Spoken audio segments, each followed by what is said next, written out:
Hey, everybody. Good morning. I'm Santita Jackson. This is the Santita Jackson Show on AM 950 Radio, the voice of progressive Minnesota. It's a joy to be with you today. And we are streaming live for all of you who are joining us. You know, we have the Santita Jackson Morning Stars, and I'm so glad that you're part of the community. Please like and subscribe on the Santita Jackson Show YouTube channel, the Santita Jackson Show YouTube channel. The show's broken up into two segments so that we can feed you to AM 950 Radio, and you can stream there as well, am950radio.com. So click the bell on the Santita Jackson Show YouTube channel. Click the bell so you can like and subscribe, and you'll be notified every time we go live because we've had to break up the show into two segments. So go to AM 950 Radio, go to am950radio.com. Go to the Santita Jackson Show YouTube channel, click the bell so that you can get notified every time we go live, and there you'll have it. And of course, I'm on the Santita Jackson Show YouTube channel. We always have a bit of inspiration as we've been reformulating the show. I don't want to miss inspiration and really elevating the vibration, if you will, elevating the atmosphere. Because so much of the political discourse and our social discourse is so cruel, is so unkind. That is not how we do things on the Santita Jackson Show. What we do is we agree, and sometimes we disagree, but we're never disagreeable. Oh, So I want you to please, let's begin with a wonderful, wonderful word from our gospel sister, a legend here in the circles here in Chicago. And indeed, she's a legend in the world of Christendom, in the church. Pam Morse, our gospel sister. She is, if you can believe it, if when you look at her, Jonah Karsh and Dwight McKee and Mark Fancher, she is a heart transplant recipient. One would not know it. One would not know it. God has given her the grace of good health. And so she always gives us the good news. Pam Morris, our gospel sister, and the name of your book, and how can we get it? And you deliver the good news to us, please. The name of my book is 57 I Days, and can't a good, hear. blessed day to you. The Wait for a New Heart sparks a spiritual journey of faith and love. And I am blessed with Mario's heart. Amen, amen, amen. Well, talk to us this morning. What's the good Okay, news? here's the good news for you today. Count your blessings and remember stress is a distraction. And I want to say it once again. Count your blessings and remember stress is a distraction. I came to understand that it is important not to become distracted from my true vision, my true mission. Stress is a distraction that keeps you from fulfilling God's call on your life. I cannot be all things to all people. Mm. You must focus on being what God wants you to be and doing what He wants you to do. Whatever you are called to do in life, you must learn how to keep stress from distracting you or destroying your peace of mind.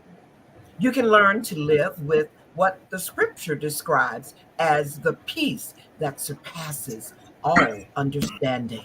I personally have discovered that I am really too blessed to be stressed. Things are always changing, people, places, and situations. But one thing can be unchanging and constant in life. God is the same today, yesterday, and forever. And remember, when upon life's billows you are tempest tossed, when you are discouraged, thinking all is lost, count your many blessings and name them one by one, and it will surprise you what the Lord has done. So count your blessings, name them one by one, count your many blessings, and you will see what God has done. And remember, stress is a distraction. Count your blessings. That's the good news. and the good word for today. Thank you, Santita. I love you, Pam Morris. Get I that book. love you. Love you, love you, love you, love you, love you. And thank you so much. Too You're often welcome. we are distracted from our mission by the stress in our lives. Mhm. Needed that word today. And these are stressful times. We really, really need it. I love you, Pam Morris. Thank you But if you very count those blessings, they will much. overcome that stress. And the stress will not have an opportunity to distract you because you're counting your blessings. Thank you, Mhm. Santita. Have a good day, everybody. Thank you for that. Thank you for Thank that. you. We are joined by a tremendous panel today. Of course, Lavonia Perryman, award-winning radio and television talk show host, producer, veteran of many Democratic campaigns, from the presidential down to the local levels. In fact, she's working with Hill Harper right now in his senatorial bid in Michigan. Attorney Mark Fancher, brilliant civil libertarian, author, National Conference of Black Lawyers. We're so excited to have him with us today. The chairman of the Transformative Justice Coalition. Indeed, he and Barbara Arnwine are the leading advocates for the vote in America today. And of course, they are on WOL Radio every Tuesday at 12 noon Eastern Standard Time. Please check them out. Dwight McKee, brilliant social scientist, one of the founders of Operation Push. And of course, he is Dean of the Ma'afa Redemption Project, active with the National Action Network. His activism never stops. And Jonah Karsh, from If Not Now. Indeed, he's one of the political leaders there. We're so excited to have Jonah with us today. Let me start with you, Jonah. What is this Listen to Michigan campaign? Yeah, well, again, thanks again so much for having me, and what an honor to be with this distinguished panel. Uh, Listen to Michigan is a campaign that was started by voters in Michigan, predominantly Arab American and Muslim, who are just horrified by what's going on in Gaza, by the genocide in Gaza, and by President Biden's unwillingness to call for a permanent ceasefire and to stop sending weapons to Israel to continue this bloodshed and genocide. And Michigan has a Democratic primary. Michigan has a very large Arab American population that President Biden can probably not win the state without. And there's an effort of people that are getting together and saying we need to make our displeasure with the president loud and clear, not just verbally but at the ballot box. My understanding is when you go to the polls to vote in the Michigan primary, there's an option to vote for any of the Democratic candidates on the ballot, which right now I think is Joe Biden, Dean Phillips, Marianne Williamson. But you can also mark a box that says uncommitted, meaning you haven't made up your mind. You're not sure. And it's a way of saying to President Biden, you have to earn our support. That if you're gonna kill, I mean, I can't imagine really if President Biden is responsible for funding the weapons that killed, dozens in some cases of your family members in Gaza. Uh, I too would have a hard time standing up and saying I'm going to enthusiastically vote for you. So this effort is meant to put pressure on President Biden to change course, to call for an end to the bloodshed and genocide in Gaza, and to stop sending weapons to Israel, and to make that clear at the ballot box. So let me be clear. These are Democratic voters, or voters who at least will be voting in the Democratic primary. And when you go to the ballot, you have Joe Biden, you have Dean Phillips, you have Marianne Williamson, maybe someone else, and you also have uncommitted. Yes, that's correct. There's a box on the ballot that says uncommitted that you can select. So where does that vote go? My and maybe some of our Michigan folks on will be able to give me a clearer. Yeah. My understanding is that it takes away the delegates that are assigned to uncommitted are delegates at the convention who basically are not legally committed or committed by the Democratic Party rules to vote for any one candidate. They can vote for at the convention who they think is the appropriate person to be the nominee. Lavonia Perryman, how is this beginning to gain traction? I mean, you have a sizable Arab American community, probably the most concentrated Arab American community in a state in the United States. We have the greatest concentration of Palestinian Americans in Chicago, but if you look at the state itself, Arabs hold a lot of the Arab American community hold a lot of sway. You're absolutely correct, Jackson. And in fact, I would just give one example for those who may not be aware. There is a very strong population, powerful political population in the city of Dearborn that is actually from mayor down to school board that elected Arab Americans as the leadership in that community. So that tells me that they have a passion, that tells me that the individuals there are committed, that tells me that they are boots on the ground because they elected their own, just be very clear, their own to represent them in Dearborn. You're absolutely correct. One of the strongest and largest populations outside of, the Middle East is rested right here since the 1930s in Detroit, in the Detroit metropolitan area. It has built up traction here for obvious reasons. There's a large number of individuals. They are very passionate. They are very committed, and you can hear them. And they are doing all the things that you would do in terms of moving a movement forward. What does that mean for the Democrats? They are, and they haven't said this to me, this is my observation, that they're a little nervous, a little disappointed, a little confused, and trying to get in front of this situation, not to, one, embarrass, and not to delete or give the state to Trump. That's exactly where we are today. The movement in people's minds here in the state of Michigan could be, which is, a battle state, could be a movement that could change the trajectory of the campaign and the election in November. That's where we are today. Well, Mark Fancher, it seems to me that Rashida Tlaib, the congresswoman from Detroit, her grandmama is over in Gaza. This is about a little bit more than Trump. This is about 30,000 people being killed. Every time you call home to Gaza, you don't know who's left. Sometimes your whole family's been wiped out. This is about a little bit more to me than Trump. Yeah, this is very personal, not just for Congresswoman Tlaib, but for many people who are in and about Dearborn. And I hate to paint with too broad a brush, but I can say that in my interactions with many of the people of Dearborn and in that vicinity, I've been struck very often by the fact that many of them have a different way of looking at America than those of us who are of African descent. I think many of us come to the whole question of the existence of the United States of America with a great deal of cynicism, skepticism, regret, and quite frankly, a lack of an emotional investment in this country than that possessed by many people who were voluntary immigrants to this country. But many in the Arab community are people who came from countries where they did encounter a way of life that's very different from what they expected to find here in the United States.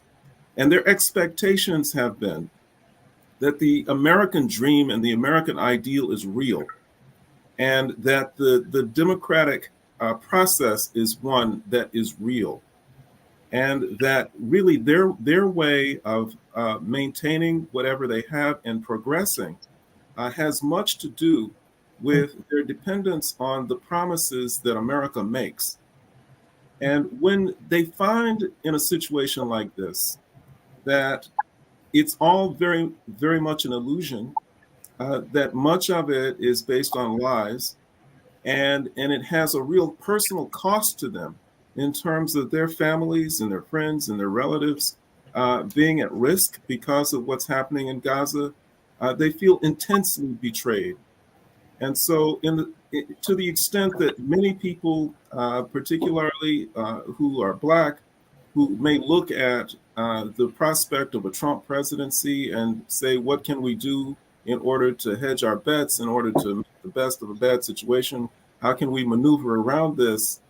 For many who have the very lives of their relatives at stake in this, and they're feeling this intense betrayal, the question of a Trump presidency becomes sort of a non-issue.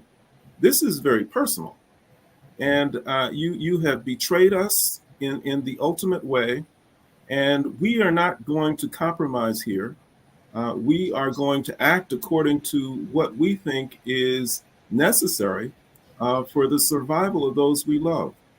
So this is the real thing.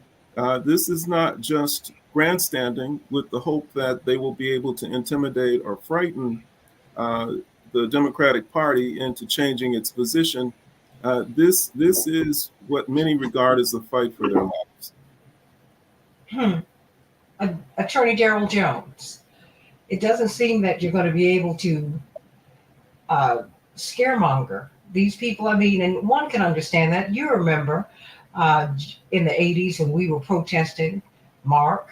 I was arrested in Washington, D.C. I was a student at Howard University, arrested at the South African Embassy along with my brothers, my father, and so many people. We felt, I mean, this is South Africa, we're African people, and apartheid hit us some kind of way. And certainly we can understand, and there's so many parallels with our situation with the Palestinian people and with all people who suffer all over the world. Certainly we can understand that this is not just about preventing Trump from getting back in. I mean, no one wants Trump in, but my goodness, if you're funding an activity that is killing so many of your relatives, I mean, surely someone can understand that. Attorney Jones. Well, Santita, you're right on the part. I think it was Levine Perryman that said that it's personal, and to a lot of these folks, it is, because these are really their relatives. These are their people that are their family that is still there over in the Gaza area. To add insult to injury, or to add salt to this wound, when we think about the killings that are going on in Gaza, we're talking about what, some 60-some thousand people that have been injured, and then over 20,000 that have been killed. But then you add into that when you're dealing with the Gaza population, you're dealing with a population where 40% of the population is under the age of 15.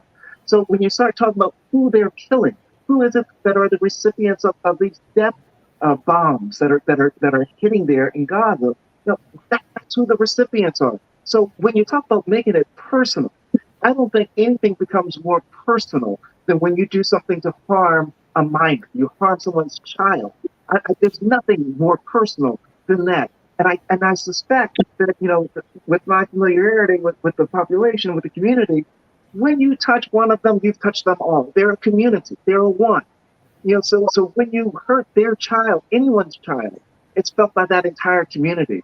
So when we have actions that are taken by, with the bombs and the weaponry that are being paid for and sent over by the American government, by the U.S. president, this is something they're taking personally. And I think that's the reason that you're seeing this strong stand up, and you're getting the whole, Listen to Michigan movement, the other movements that are going on there as well, saying, vote uncommitted, vote uncommitted.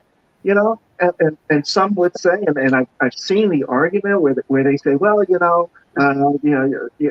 the lesser of two evils.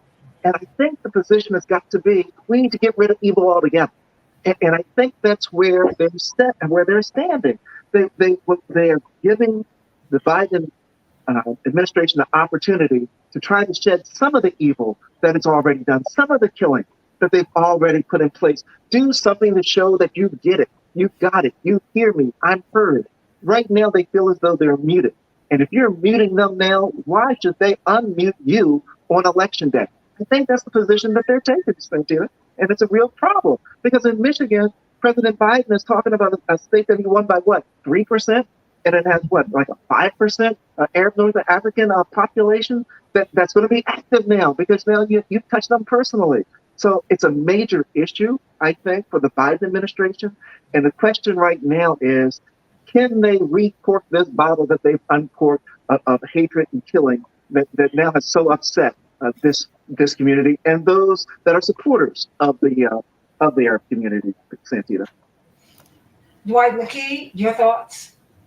Well, my experience is close to Mark's experience.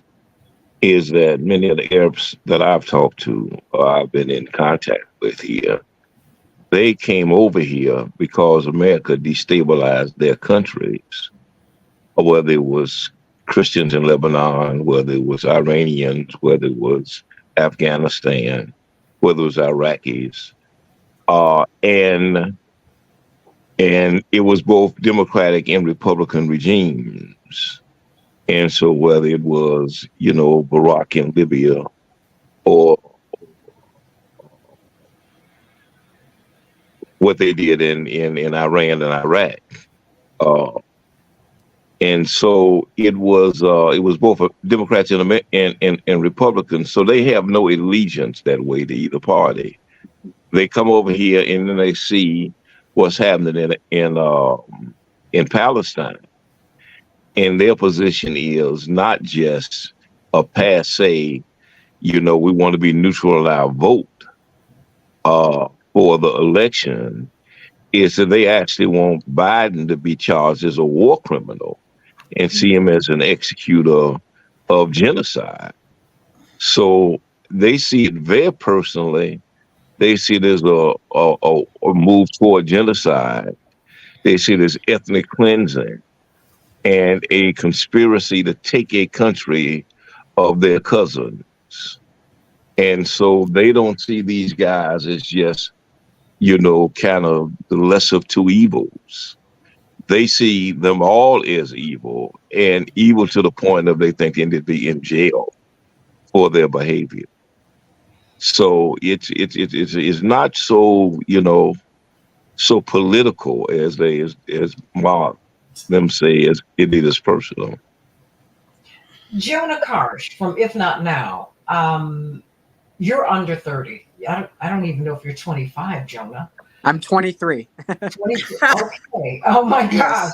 Well, I mean, I think it's important to hear your voice. You have everybody on here smiling because you could be everybody's child here at the very least.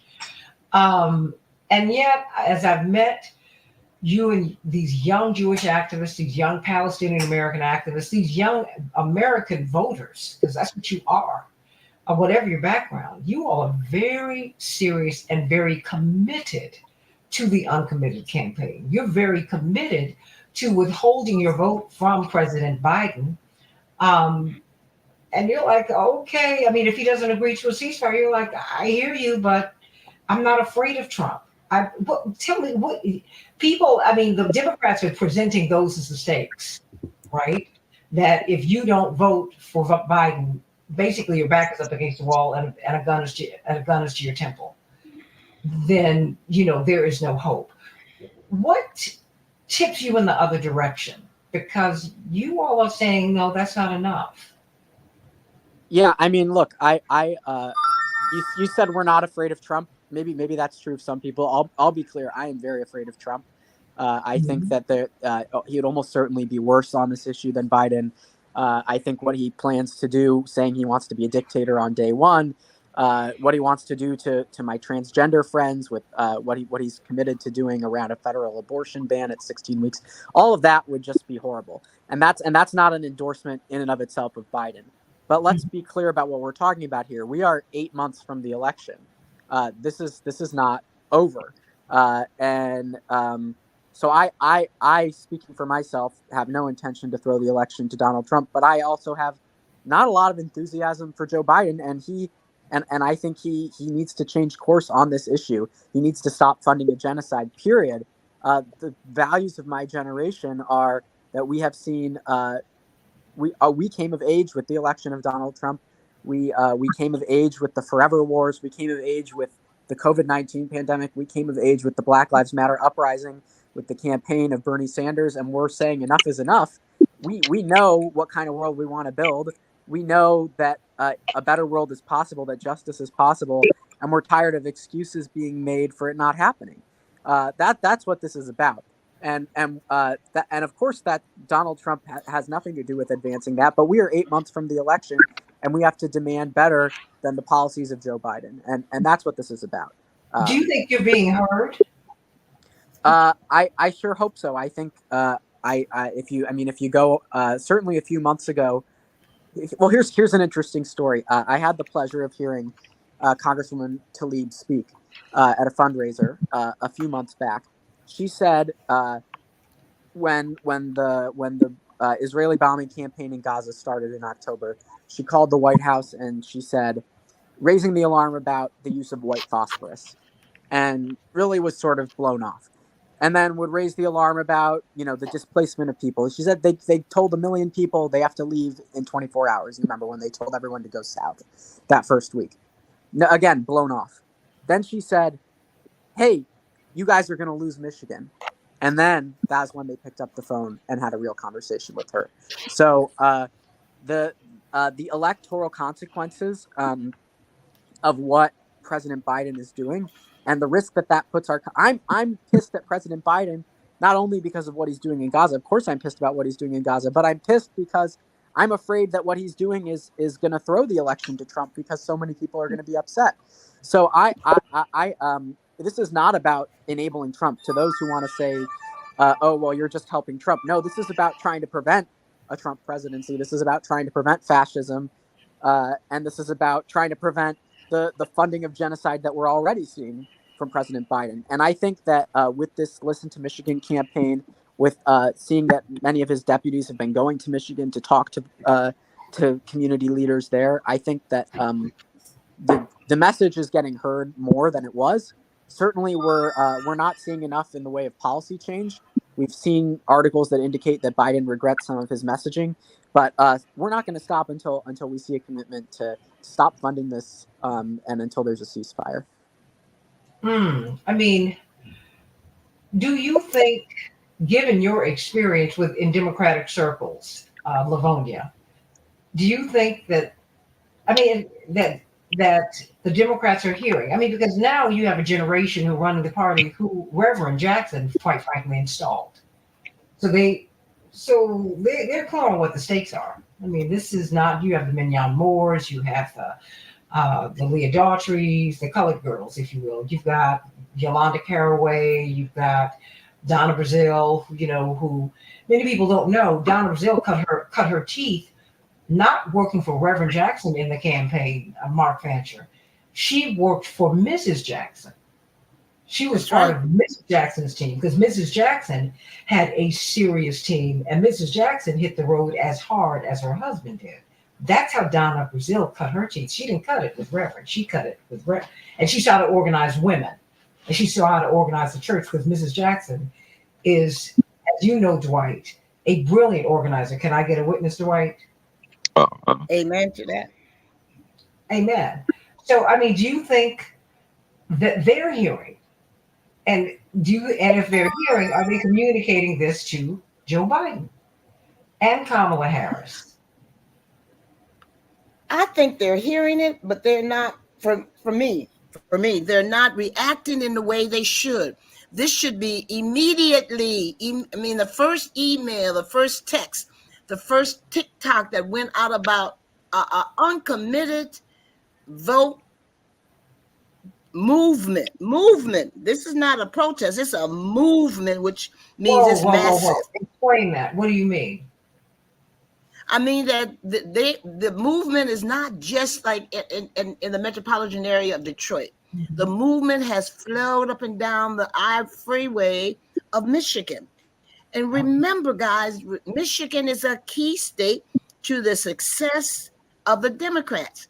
And I am sitting in the midst of the freeway and the movement that the Palestinians are moving on, because it's not just a protest, because we remember we're talking about family members. We're talking about people who send money back home still today to family members and can't get through by a cell phone. So my point is, that's the movement to me. A protest would be, we're going to sit here and we're going to text out and we're going to hold signs. That's a little different. This feels a little different. And I don't know if the Democrats, my good friends in the Democratic Party, are making the right initiatives or moves to really talk to, touch, understand, and really come up with a compromise to this situation. This should have never gotten to February the 27th, when is our primary day. It should have never. The Democrats could have held on, stopped this, and sat down and really deal with this, not just on the local level, because this is a national point that they're making, to say, we hear you, and we are going to make some policy moves if we can. I don't know if that's happening or not. I don't know, like Talib said, the first 2 or 3 calls she got, nobody answered, nobody responded. It took her to say, oh, really? You're not going to listen to me? I am going to make sure I go back to my people in my community. They will listen and they will support me on what we decide to do. Here we are, few days away from a major primary for the Democrats. And we're having a conversation about a movement that could take the breadth and depth of what the Democrats need to do on the 27th of February. See, if I can say something real quick. See, I don't think this is being moved by Talib. I think that, and I don't think they see this as a Democratic strategy. What I'm hearing, and I'm dealing with a lot of the Arab community, is a personal reaction to what they see as genocide, or a co-signing of genocide with Biden and Netanyahu. And that it's not, they don't see them pulling their vote out as a Democratic strategy. They're just fed up with anybody who is going to co-sign on genocide. And they're not going to support Biden one way or another. They're not going to support Democratic ticket one way or another. They may not support Trump. They may stay home. They may support a third party. I know when I went the last time, the situation I went to was the Arab coalition in both Cornell West and the sister was speaking there. The sister that's running president on the progressive side, the Green Party side, Stein was there. And they were pleading their case, and they were getting tremendous support from that community. And so I think this is only indirectly associated with Talib and whatever she's trying to do in terms of the Democratic situation, turning their policies around. I don't think it's going to filter down to the bottom, because they are not even thinking Republican or Democrat. They're thinking death or life or death. They're thinking genocide or not genocide. They're thinking of ceasefire or no ceasefire. It's way beyond politics for the people I've talked to. And you are absolutely correct. You're absolutely correct. What I'm saying, that the Democrats, as the question was asked of me, I don't think they're hearing what you just said. I mean, this should have never gotten to, if they were listening to why this took off, why this is mushrooming. The Democrats are not hearing the people. That's what I'm saying. It doesn't appear to me that they're hearing the real message, the pain that the people feel. But they're hearing, they're not listening.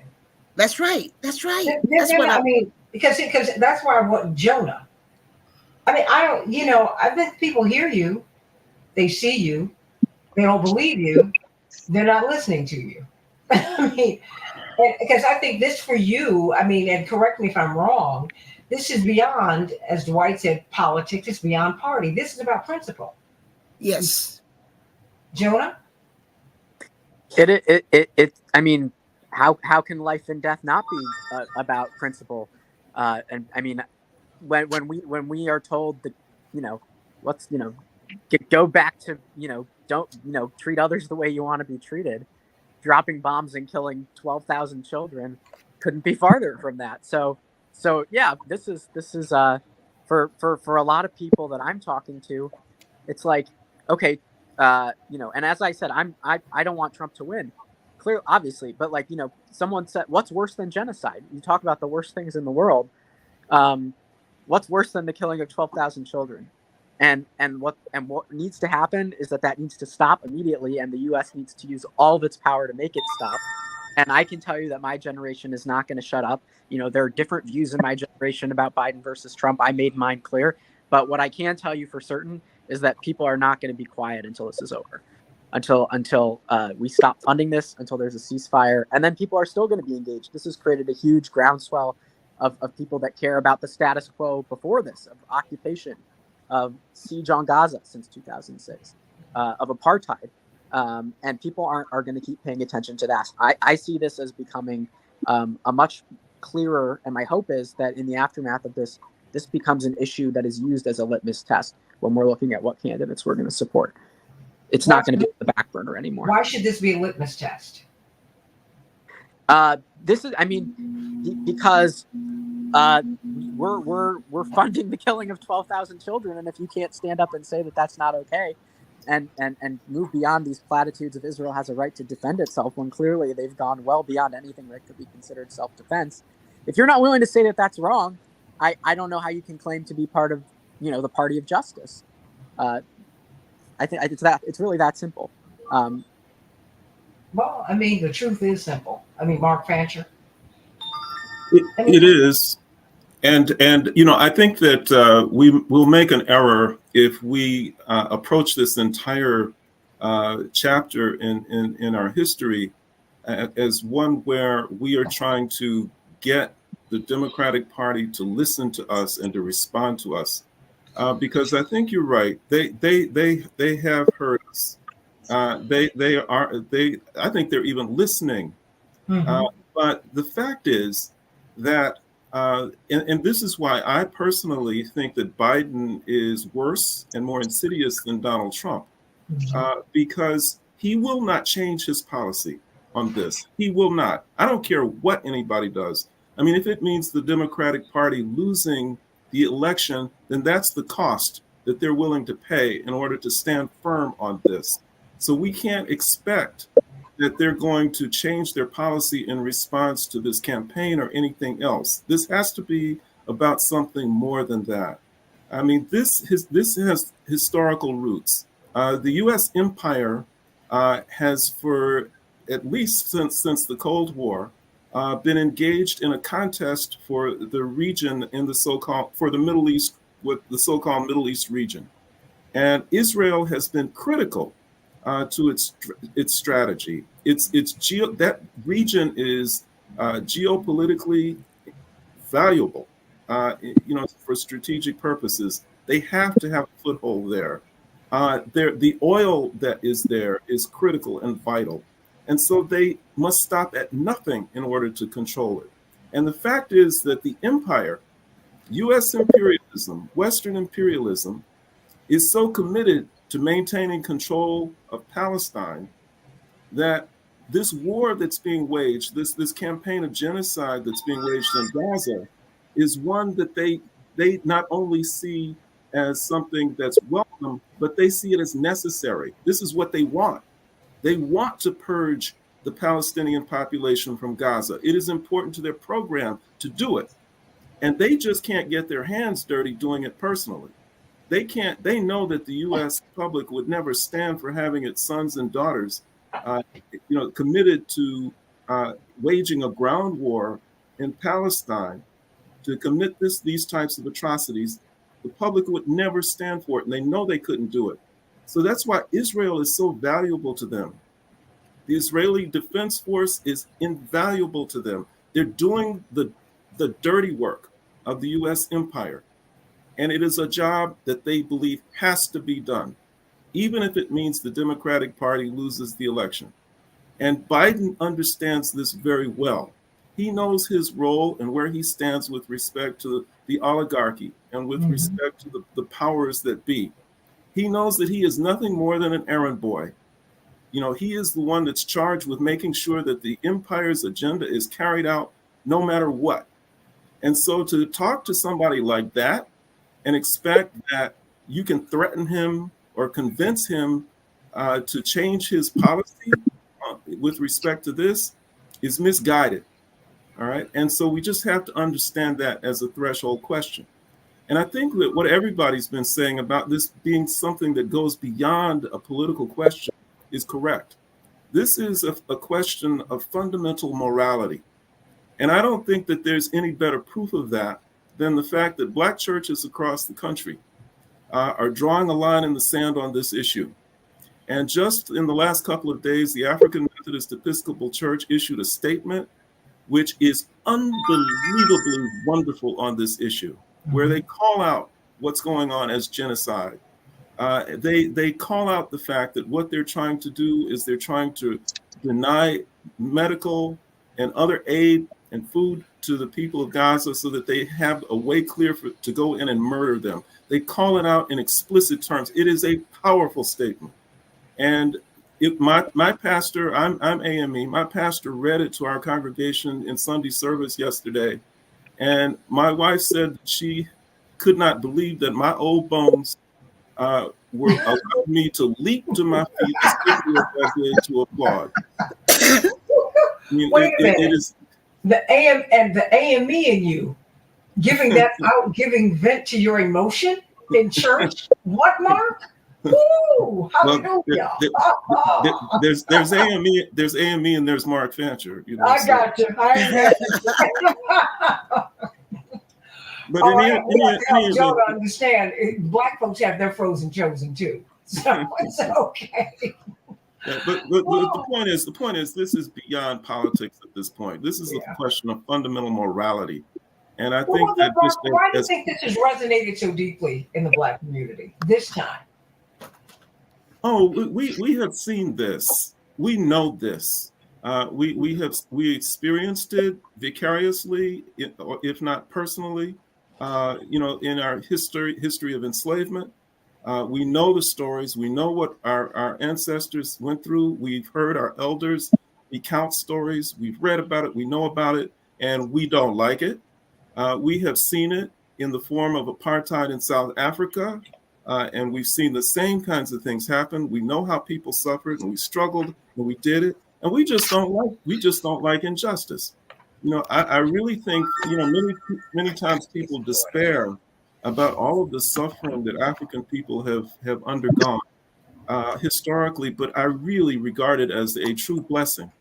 The fact that we have been through so much and know so up close and personal what the cost of injustice, the suffering that comes from it, and the pain of oppression, because we know that we have in many ways become superior in terms of our moral standards, in terms of our commitment to justice.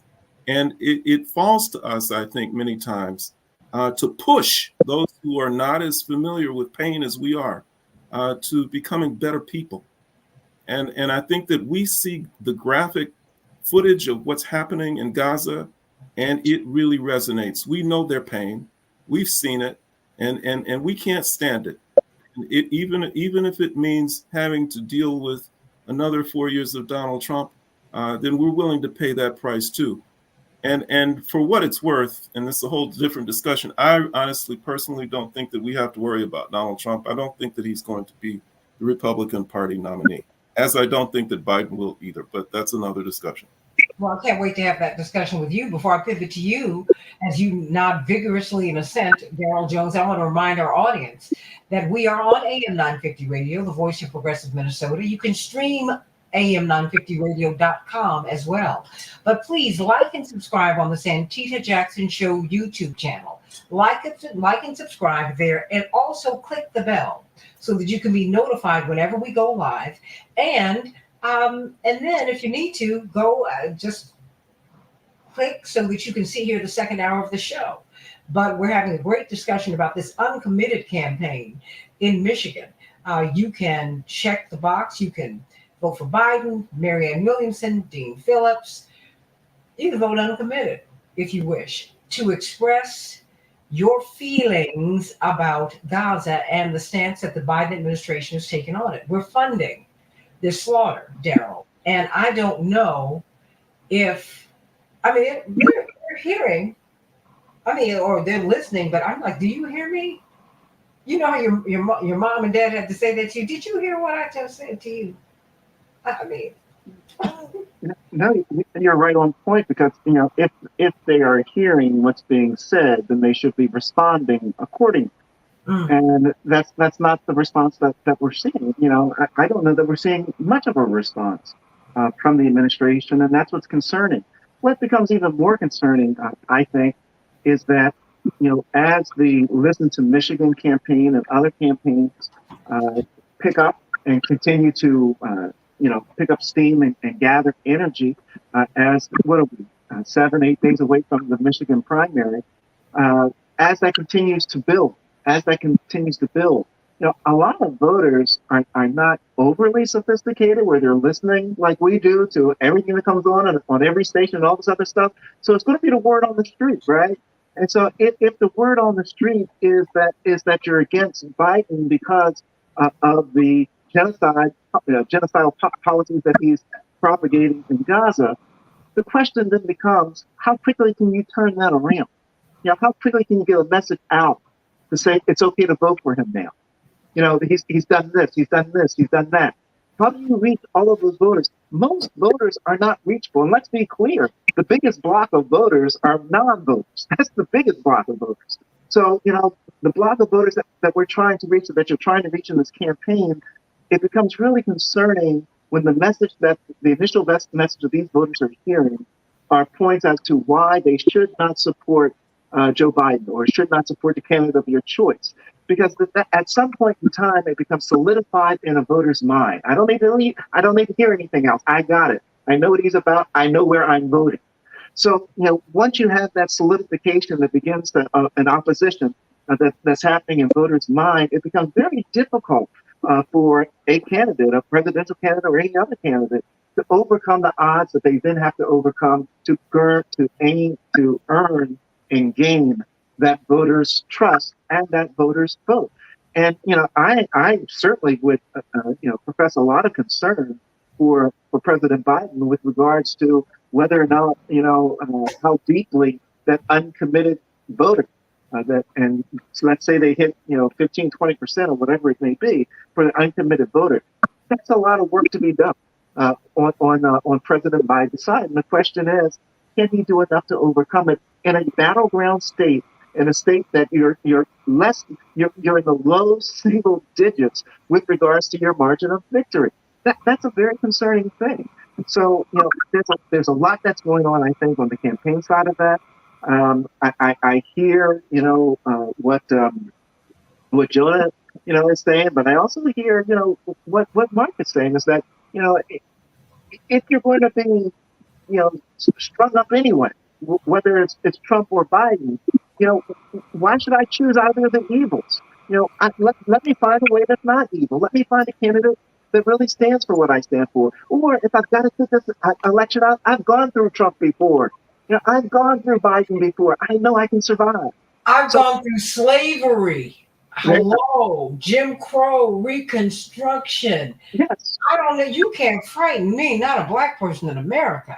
I've endured it all. My ancestors have endured it all. You can't frighten me. You can't. I mean, all this stuff. And that's what, and if I may interject, that's what I'm hearing also here in Michigan. African Americans, I'm going to be very transparent. African Americans are saying exactly what you just said. We have withstood so much and stood strong through it all the pain, the agony, all the promises kept, promises unkept by either party. Didn't matter who was in office. Promises never kept. Promises made before the election, promises never kept. We can talk about promises. Livonia, they have lied to our faces. They have lied. They have said things to get elected, and they have never had any intention of ever coming through. And that's a fact. Yes. We have withstood all of that. And if I can throw in that, and I've said this before, that the people who are most afraid of Trump are those who have not had to endure what we've had to endure. Privileged and white, and the idea of having a fascist police state with all kinds of restrictions on people's movements, people being arbitrarily detained, arbitrarily penalized, This is all new to them, but it's not new to us. This has always been our experience, no matter who's been in office. And so when the threat of somebody doing that, there's no perceived threat to us because that's already our life. That's already our experience. But for those who've been privileged enough not to have to experience that, then I can understand why they're afraid of Trump. I get it, but I'm with you. We know fascism. That's what we're dealing with. That's why I'm shocked, when I look at this whole, I mean, certainly I feel sad for Mr. Navalny and his family, but he's a fascist who's a Nazi sympathizer. I'm supposed to sympathize with him? Really? It's like y'all just have a lot of this stuff off. And, since I can read and I'm literate, I'm like, enough already. Everybody, AM 950 Radio, am950radio.com. You can stream there. Please go to the Santita Jackson Show YouTube channel so that you can be part of the Santita Jackson Morning Stars community. They're having a lot of great conversations over there. You don't want to miss it. And click the bell, like and subscribe so that you can be notified every time we come on live. Stay tuned for the second hour of the Santita Jackson Show as we talk about the Uncommitted campaign. You can vote for Biden, Dean Phillips, Marianne Williamson, or you can say uncommitted. How will that impact Biden going into the other states, going into the fall? Stay right here on AM 950 Radio at the Santita Jackson Show YouTube channel. Back in just a moment.